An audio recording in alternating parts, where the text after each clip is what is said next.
Good afternoon সকলোকে। আৰু সেয়া আজি দুপৰীয়াৰ খোৱা বনাইছোঁ।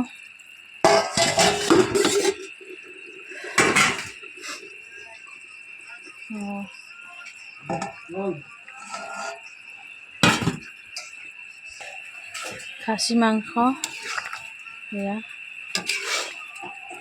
আৰু নক'ব গাইজ, মেডিকেল ঘৰ কৰোঁতে ইমান গা বেয়া হৈছে, পূৰা জ্বৰ। ঘৰত থাকি দুপৰীয়াৰ খোৱা বনাবই নাপাওঁ। আজি দেওবাৰ, সেয়ে মই মেডিকেল যোৱা নাই, আজি 10 দিন হ'ল।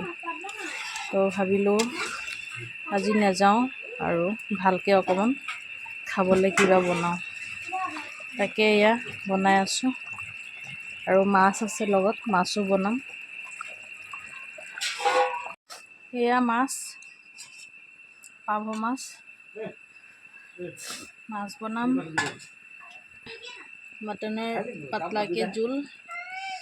গাইজ, বেমাৰীৰ লগত ভাল মানুহ বেমাৰী হৈ যায় দেই। বহুত দিগদাৰ, বহুত কষ্ট হৈ আছে এইকেইদিন।